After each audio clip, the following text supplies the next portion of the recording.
Hello बच्चों, आज हम लोग पीरियोडिक क्लासिफिकेशन ऑफ एलिमेंट से क्वेश्चन करेंगे। तो let's see the question. How could the modern periodic table remove various anomalies of the Mendeleev periodic table.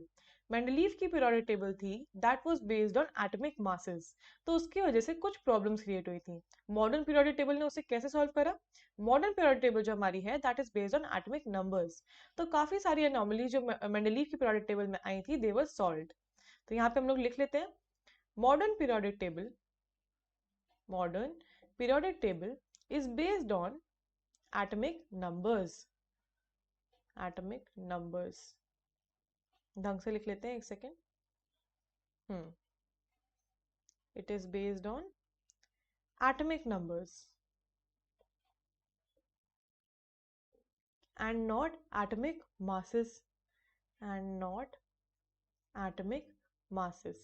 इसके वजह से क्या हुआ था, बहुत सारी एनोमलीज जो मेंडलीव की पीरियोडिक टेबल में आई वो खुद ही सॉल्व हो गई। उसमें से एक एनोमली थी कोबाल्ट एंड निकल की पोजीशन।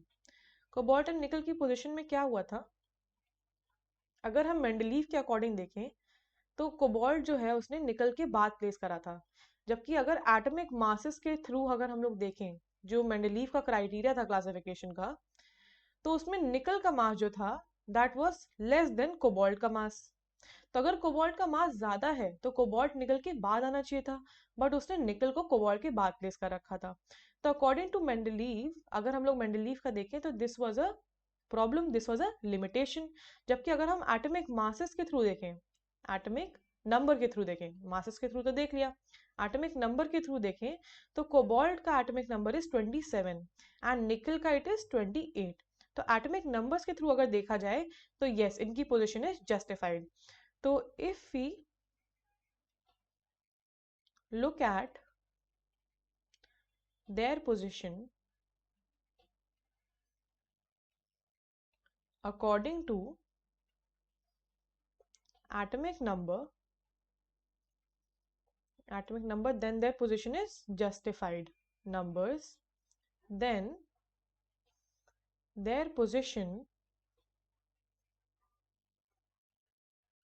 is justified। दूसरी प्रॉब्लम क्या आई थी? दूसरी प्रॉब्लम हमारी आई थी आइसोटोप्स में। आइसोटोप्स में क्या प्रॉब्लम आई थी? आइसोटोप्स की पोजीशन जो प्लेस थी वहां पे थी नहीं मेंडलीव पीरियोडिक टेबल में। आइसोटोप्स क्या होते हैं? एक ही एलिमेंट के दो तीन फॉर्म्स होते हैं जिनमें क्या एटॉमिक मास डिफर करता है।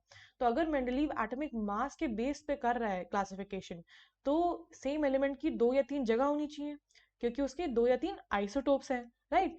तो पोजीशन ऑफ आइसोटोप जस्टिफाई हो गई थी हमारी, पोजीशन ऑफ आइसोटोप्स। क्योंकि आइसोटोप्स क्या होते हैं? आइसोटोप्स वो एलिमेंट्स होते हैं जिनके एटॉमिक नंबर तो इन दी एंड सेम ही होता है, राइट। उनके एटॉमिक मास डिफर कर रहा है।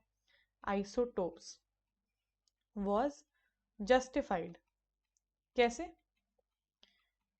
जैसे अगर हमने कार्बन 12 ले लिया और कार्बन 14 ले लिया, लेट सपोज, तो इन दोनों की पोजीशन जो है मेंडलीव की पीरियोडिक टेबल में डिफरेंट होनी चाहिए थी, क्योंकि इनके एटॉमिक मासेस डिफरेंट थे, right. But in the and carbon का एटॉमिक नंबर क्या है? सेम ही है। कार्बन का एटॉमिक नंबर 6 है, यहाँ पे भी कार्बन का एटॉमिक नंबर 6 ही है, राइट। तो एटॉमिक नंबर के थ्रू देखें तो पोजीशन इज जस्टिफाइड, एक ही पोजीशन होनी चाहिए, राइट। तो फिर हम लोग लिख लेंगे मॉडर्न पीरियोडिक टेबल में, मॉडर्न पीरियोडिक टेबल में there is no need, no need for a separate position